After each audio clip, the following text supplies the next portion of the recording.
Hello student, welcome to RK expert classes. यदि आप भी मैट्रिक बोर्ड परीक्षा 2025 में देने वाले हैं तो आपके लिए क्लास महत्वपूर्ण है, क्योंकि अभी की इस क्लास में हम लोग मैट्रिक बोर्ड परीक्षा 2025 के लिए मैथ यानी गणित के 20 वैसे ऑब्जेक्टिव क्वेश्चन देखेंगे जो हर साल एग्जाम में पूछा जाता है और 2025 के भी परीक्षा में पूछने की 100% संभावना है। तो आप लोग से रिक्वेस्ट है कि आप लोग क्लास में अंत तक बने रहिएगा, पूरा क्लास कीजिएगा और इसका सॉल्व करके आंसर भी बताएंगे और इसका कंसेप्ट भी बताएंगे। तो चलिए हम बिना देर किए क्लास को स्टार्ट करते हैं। उससे पहले अगर आप लोग चैनल पर नए होंगे तो चैनल को सब्सक्राइब कर लीजिएगा ताकि आने वाले नेक्स्ट क्लास आपके पास जरूर पहुंचे। और आप लोग का क्लास 10th का मैथ का चैप्टर नंबर 1 हम समाप्त कर दिए हैं, जाकर देख लीजिएगा। और उसी से रिलेटेड कुछ प्रश्न है, कुछ और भी चैप्टर से प्रश्न है, तो आप लोग क्लास में अंत तक बने रहिएगा। देखिए फर्स्ट क्वेश्चन पूछा गया है कि दो परिमेय संख्या के बीच अधिकतम कितनी परिमेय संख्या हो सकती है। ये आप लोग का क्लास 10th के मैथ का फर्स्ट चैप्टर का प्रश्न है कि दो परिमेय संख्या के बीच अधिकतम कितनी परिमेय संख्या हो सकती है। तो जो कि हम पहले ही पढ़ा दिए हैं फर्स्ट चैप्टर, और इसमें ये प्रश्न का आंसर हम बताए थे कि दो परिमेय संख्या के बीच अधिकतम अनंत परिमेय संख्या हो सकती है। तो इसका right answer option number A हो जाएगा, अनंत परिमेय संख्या हो सकती है। नेक्स्ट 2 नंबर क्वेश्चन है कि द्विघात बहुपद के संयोजकों की संख्या होती है।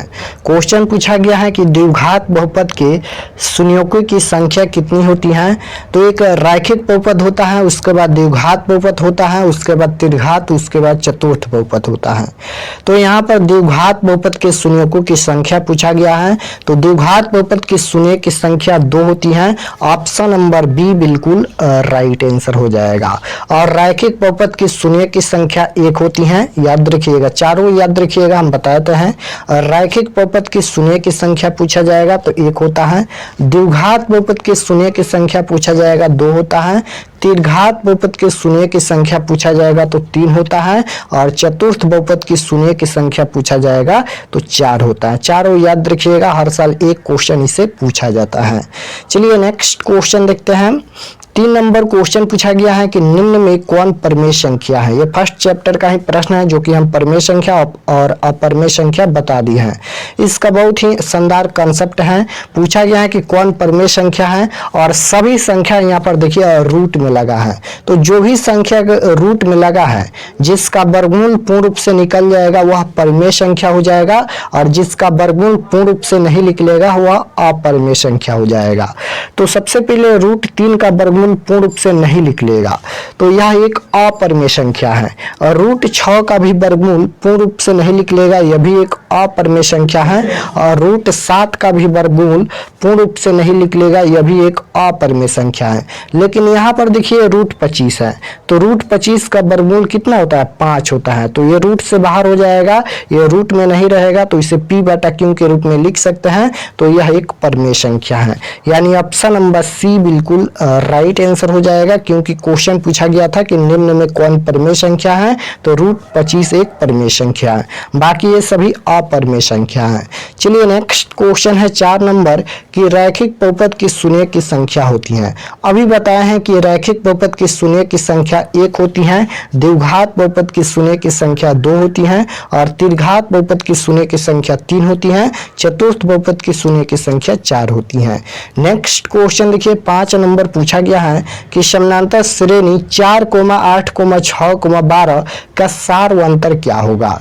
ये आप लोग का चैप्टर नंबर 5 का ये क्वेश्चन पूछा गया है, और इसका सार व अंतर पूछा गया है। तो बहुत ही सिंपल है, इसमें कुछ नहीं करना है। सार व अंतर जब भी पूछा जाएगा, सार व अंतर को हम लोग डी से सूचित करते हैं, यानी हमें डी निकालना है। तो डी कैसे निकालते हैं, तो इसका एक फार्मूला होता है डी बराबर a2 माइनस a1, यानी बोले तो दूसरे पद में से पहले पद को घटाया जाता है, तो सार व अंतर यानी डी का मान निकलता है। तो पहला पद 4 है, दूसरा पद 8 है, तीसरा पद 6 है और चौथा पद 12 है। तो फार्मूला है a2 माइनस a1, यानी दूसरे पद में से पहले पद को घटाया जाता है। तो दूसरा पद 8 है और पहला पद कितना है, तो पहला पद 4 है। तो 8 में से 4 घटाएंगे तो 4 हो जाएगा इसका राइट आंसर, जो कि ऑप्शन नंबर देखिए बी में दिया गया है। ऑप्शन नंबर बी बिल्कुल राइट आंसर होगा। चलिए नेक्स्ट क्वेश्चन है y अक्ष का समीकरण है। y अक्ष का समीकरण पूछा गया है तो y अक्ष का समीकरण पूछा जाएगा तो उल्टा कर देना है, यानी x का मान 0 होना चाहिए। इसका right answer option number B हो जाएगा। और x अक्ष का समीकरण पूछेगा तो y बराबर 0 हो जाएगा, और y अक्ष का समीकरण पूछा है तो x बराबर 0 होगा। चलिए नेक्स्ट क्वेश्चन है 7 नंबर कि मूल बिंदु के निर्देशांक क्या है। मूल बिंदु के निर्देशांक पूछा गया है तो मूल बिंदु के निर्देशांक 0,0 होता है, जो कि आप लोग क्लास 9 में भी पढ़े होंगे। तो मूल बिंदु के निर्देशांक पूछे या नियामक पूछे 0,0 होता है। ऑप्शन नंबर बी बिल्कुल राइट आंसर होगा। नेक्स्ट क्वेश्चन है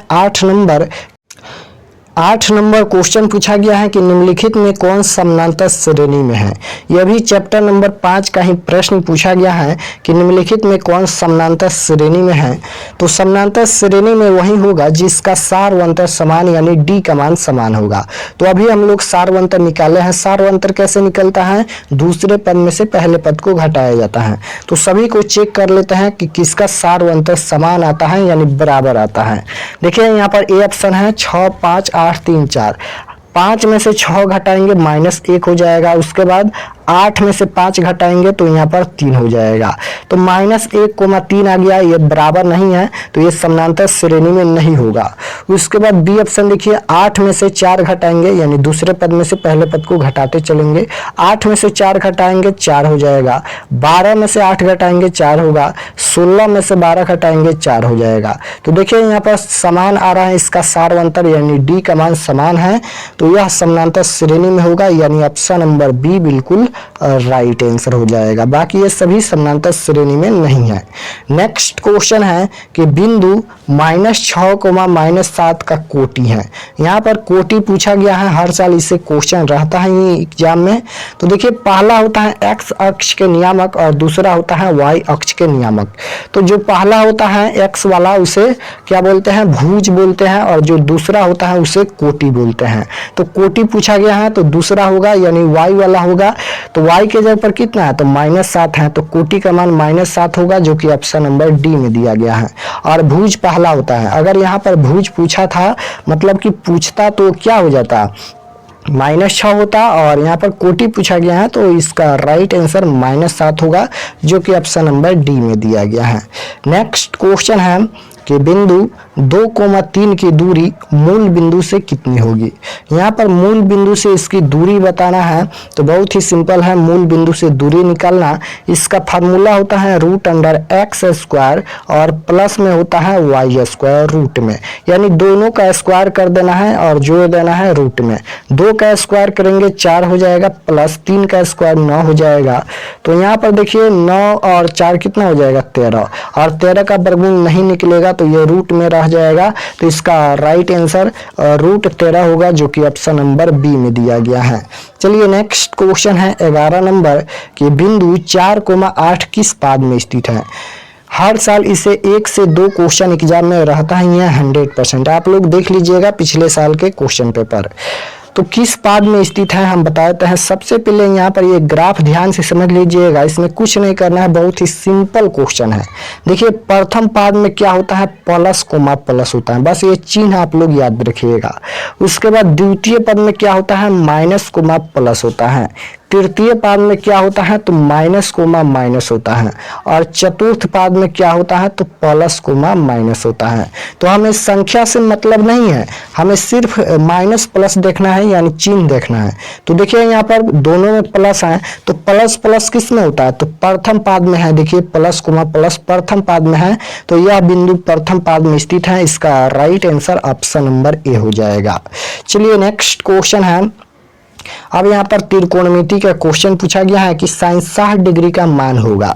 sin 60 डिग्री का मान पूछा गया है तो याद रखिएगा sin 60 डिग्री का मान √3/2 होता है। और यहाँ पर sin 30 डिग्री का मान कितना होता है, ये 60 डिग्री का मान हो गया यहाँ पर sin का। उसके बाद sin 30 डिग्री का मान कितना होता है, तो साइन 30 डिग्री का मान 1/2 होता है। और साइन 45 डिग्री का मान कितना होता है, तो 1 में यहाँ पर √2 होता है। तो ये फार्मूला होता है, आप लोग फार्मूला याद कर लीजिएगा, फार्मूला हम ग्रुप में भेज देंगे, आप लोग ग्रुप ज्वाइन कर लीजिएगा।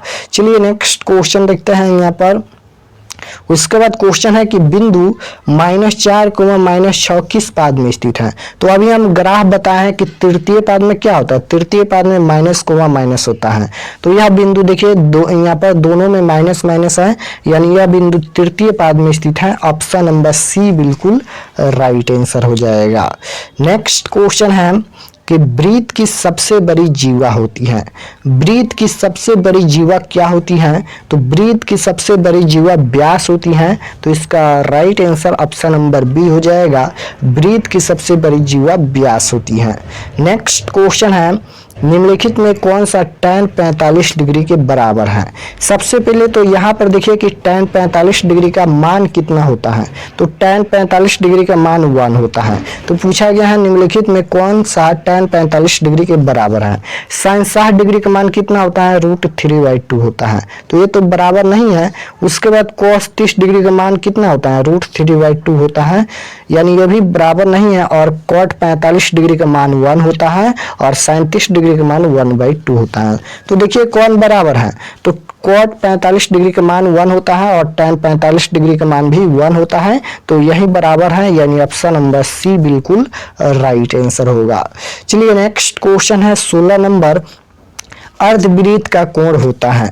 अर्धवृत्त का कोण कितना डिग्री का होता है, तो अर्धवृत्त का कोण 180 डिग्री का होता है और पूरा वृत्त का कोण 360 डिग्री का होता है। तो अर्धवृत्त का कोण पूछा गया है 180 डिग्री होगा, जो कि ऑप्शन नंबर सी में दिया गया है। चलिए नेक्स्ट क्वेश्चन है 17 नंबर कि दो वृत्त का क्षेत्रफल का अनुपात 4:1 है, तो उसकी त्रिज्या का अनुपात क्या होगा। यहाँ पर दो वृत्त का क्षेत्रफल का अनुपात दिया गया है, तो उसकी त्रिज्या का अनुपात क्या होगा।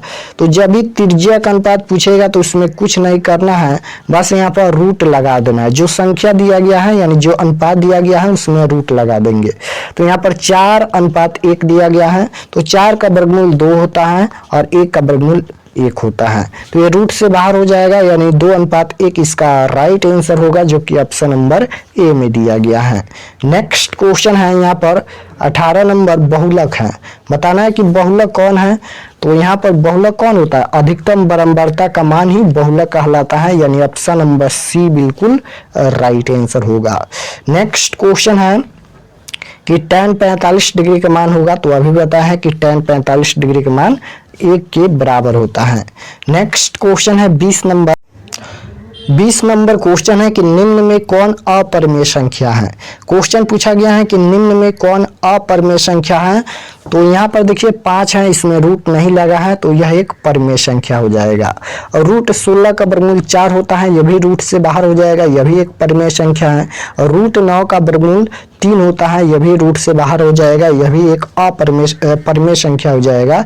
लेकिन हमसे क्वेश्चन में पूछा गया है कि कौन अपरिमेय संख्या है, तो रूट 5 का वर्गमूल होता नहीं है, तो यही एक अपरिमेय संख्या है, यानी इसका right answer option number B हो जाएगा। और रूट 5 एक अपरिमेय संख्या है।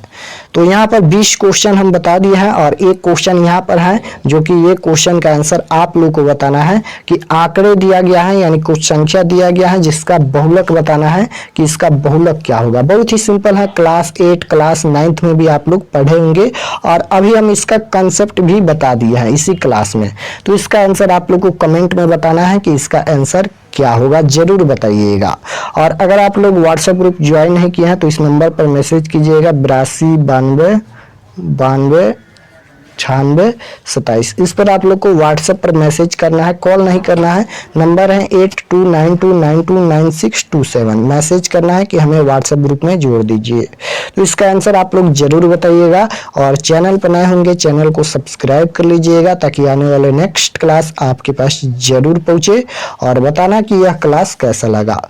मिलते हैं नेक्स्ट क्लास में, तब तक अपना स्टडी कीजिए। आप सभी को ऑल द बेस्ट।